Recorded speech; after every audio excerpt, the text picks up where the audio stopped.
도심 곳곳에 조성된 숲이 도시민들의 쾌적한 휴식 공간으로 인기를 끌고 있습니다. 광주 전남 코로나19 확진자 수가 감소하면서 7차 유행이 지났다는 예측이 나오고 있습니다. 투명 페트병 분리 배출이 제대로 지켜지지 않고 있습니다. 일부 지자체들은 투명 페트병을 분리 배출하면 환급 포인트를 받을 수 있는 기기까지 설치했습니다. 생활형 숙박시설 공사 현장에서 흙막이벽이 무너진 사고는 설계와 시공 부실이 원인으로 조사됐습니다. 여러분 안녕하십니까? 목포 MBC 뉴스데스크입니다. 요즘 도시숲이란 용어가 낯설지 않을 텐데요. 도심 속 공원과 학교 숲, 가로수 등을 모두 일컫는 뜻으로 도시민의 쾌적한 휴식 공간으로 자리매김하고 있습니다. 문현철 기자가 취재했습니다. 남학 신도시 남창천과 철도변을 따라 상록수 숲이 만들어졌습니다.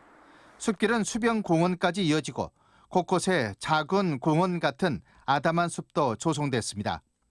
남학 신도시 내 숲과 숲을 잇는 도시숲 사업은 오는 2025년까지 50만 그루의 나무를 심을 예정입니다. 우리 군에서는 남학 신도시의 인구 증가에 따라 쾌적한 환경을 조성하고자 도심 내 많은 숲을 조성하고 있습니다.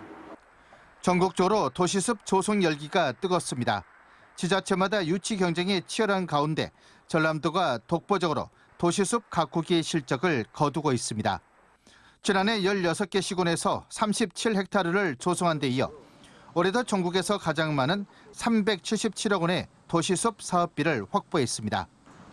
도시숲에 여러 가지 순기능이 있습니다. 여름철 한낮 평균 기온을 3도에서 7도가량 낮추는데 플라타너스 한 그루가 15평형 에어컨 8대를 5시간 가동하는 것과 같은 효과를 발휘합니다. 또 느티나무 한 그루는 이산화탄소를 연간 2.5톤 흡수하고 1.8톤의 산소를 배출합니다. 이는 성인 7명이 연간 필요한 산소량에 달합니다. 이 밖에 자동차 등의 소음을 감소시키고 휴식과 산책을 즐길 수 있는 여가 공간이자 도심 속 생물의 서식처로도 주목받고 있습니다. 전남에는 지난 2019년부터 48곳에 100여 헥타르의 기후 대응 도시숲이 만들어지고 있습니다. 축구장 140배에 달한 면적입니다. 기후위기 시대 탄소 중립 실현을 위해 숲의 중요성이 갈수록 강조되고 있습니다. 미세먼지 저감, 탄소 흡수 등 기후위기 대응을 위해 생활권과 산단 주변에 대규모 숲을 체계적으로 조성하겠습니다. 경관숲, 쌈지숲, 가로숲, 그린숲 등 다양한 모습으로 조성되고 있는 도시숲. 삭막한 콘크리트 도시 이미지에서 벗어나 생태와 휴식, 문화가 공유하는 도심의 여유 공간으로 자리매김하고 있습니다. MBC 뉴스 문현철입니다. 전라남도의회가 농사용 전기요금 인상 철회를 정부에 촉구했습니다. 전남도의회는 농사용 전기요금의 인상은 농수산물 생산비 상승으로 이어져 결국 농수산업 채산성 악화와 밥상물가 상승으로 이어진다고 주장했습니다. 전국 동시조합장 선거가 한 달여 앞으로 다가온 가운데 혼탁 과열 조짐을 보이고 있습니다. 무안의 한 지역 농협은 보험 사기 의혹과 조합장 임원 자격을 놓고 경찰 수사와 함께 일부 조합원의 반발을 사고 있으며 또 다른 농협은 잇따른 경제사업 손실과 조합장 독선 등의 논란을 빚고 있습니다. 일부 조합에서 선거를 앞두고 문제 제기와 비방이 잇따르고 있는 가운데 선거관리위원회와 사법당국에도 고발과 진정이 크게 늘고 있습니다. 광주 전남 코로나19 확진자 수가 크게 감소하면서 7차 유행이 지났다는 예측이 나오고 있습니다. 어제 하루 신규 확진자는 전남 557명, 광주가 439명 등 모두 996명으로 하루 전보다는 48명, 일주일 전보다 1227명 각각 감소했습니다. 방역당국은 지난해 12월을 정점으로 7차 유행이 최고조에 달했다가 지난달과 이달 계속 감소 추세를 보인다고 밝혔습니다.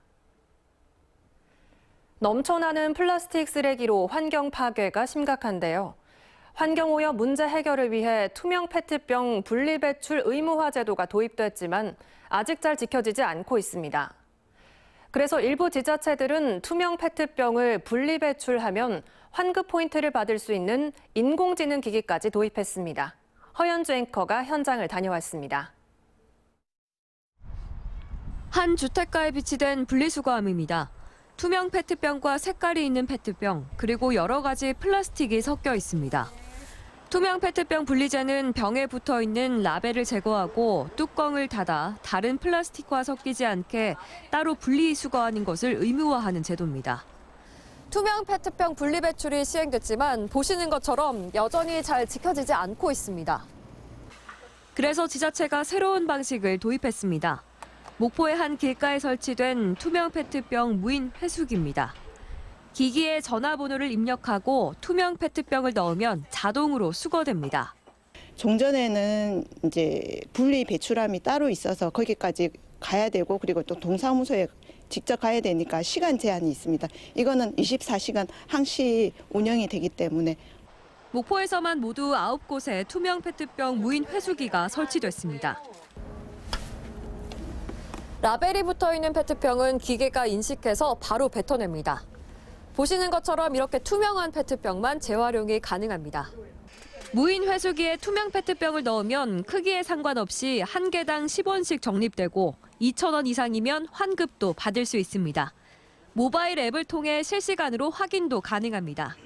보긴 했는데 한 번도 사용을 안 해봤어요.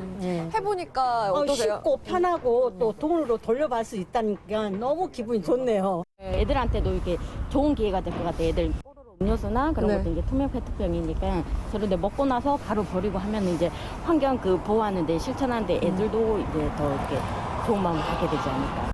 우리나라에서 1년에 생산되는 페트병만 30만 톤에 달합니다. 환경 문제 해결의 첫걸음은 생활 속 재활용의 실천입니다. MBC 뉴스 허연주입니다. 목포소방서는 정월 대보름을 앞두고 특별 근무에 나섭니다. 목포소방서는 소방공무원 400여 명을 투입해 쥐불놀이와 달집 태우기 등 야외 행사로 인한 화재 발생 위협을 사전에 차단하고 화재 취약 대상 순찰을 강화하기로 했습니다.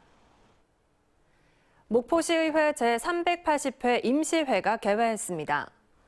목포시의회는 오는 9일까지 이어지는 이번 회기에서 목포시의 2023년 업무 보고를 받고 조례안 17건을 처리할 계획입니다. 한편 박홍률 목포시장은 시정연설을 통해 4대 주력 산업 육성과 청년 정책, 무한반도 통합 관련 계획을 발표했습니다. 목포시와 신안군 간 관광상품 공동개발, 주요 관광지 요금 통일 등 관광문화 분야 통합을 먼저 추진하겠습니다. 의과대학 유치는 국민적 공감대 확산을 위해 지역 릴레이 서명운동, 수도권 홍보활동 등을 본격 추진하고 지역민의 의지를 더욱 모아가겠습니다. 지난해 11월 여수의 한 생활형 숙박시설 공사 현장에서 흙막이 벽이 무너져 바닷물이 공사 현장으로 유입되는 사고가 발생했는데요. 조사 결과 흙막이 벽의 설계와 시공 부실이 원인이었습니다. 김주희 기자가 보도합니다. 지난해 11월 여수시 웅천지구 매립진의 43층 규모의 한 생활형 숙박시설 공사 현장입니다. 바닷물이 공사장의 펜스 높이까지 차올라 있습니다. 바닷물을 막기 위한 5m 높이의 흙막이 벽이 갑자기 무너진 겁니다. 다행히 인명 피해는 없었지만 일부 공사 장비가 바닷물에 침수되고 현장 근로자들과 인근 시민들도 긴급 대피하는 소동이 빚어졌습니다.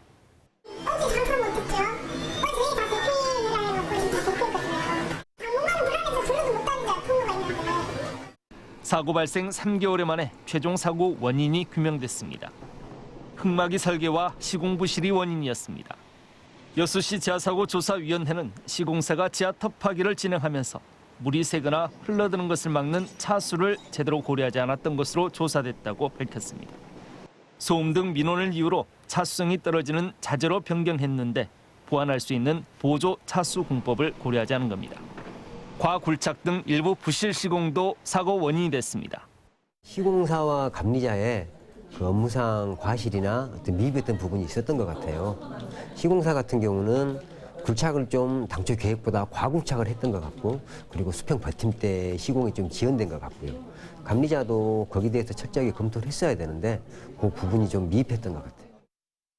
여수시는 이번 사고 원인 조사 결과를 바탕으로 흙막이 공사에 대한 설계를 보완해 소규모 지하 안전평가를 신청한 뒤 결과를 설계에 반영하고 안정성을 최종 확보한 뒤 공사 재개를 승인하기로 했습니다. 건설사와 감리사, 공사 관계자에 대해서도 엄중 처벌 방침을 밝혔습니다. 시공사에 대해서는 영업 정지, 그리고 감리자에 대해서는 행정 처분 중에도 징계 요청, 이 부분이 좀 크거든요. 그래서 좀 강력한 저희들이 행정 처분을 할 계획이고요. 공사 관계자들에 대해서는 부실 정도에 따라서 부실 벌점을 부과할 계획입니다. 대형 재난사고로 이어질 뻔했던 여수 웅천 생활형 숙박시설 흙막이벽 붕괴 사고. 유사 사고가 반복되지 않도록 행정당국의 철저한 원인 분석을 통한 체계적인 대응 매뉴얼 마련이 필요해 보입니다. MBC 뉴스 김주희입니다. 김영록 전남지사가 우리 동네 기동복지대 집수리 현장인 홀로 사는 노인 가정을 잇따라 방문해 안부를 살피고 애로사항을 들었습니다. 김 지사는 취약계층과 경로당 등에 264억 원의 난방비를 지원했다며 취약계층의 두터운 보호를 위해 추가적인 지원 대책을 검토하고 있다고 말했습니다. 목포시가 고용노동부 공모 사업인 청년도전 지원 사업에 3년 연속 선정됐습니다. 청년도전 지원 사업은 구직단념 청년에게 참여와 취업을 지원하는 사업입니다.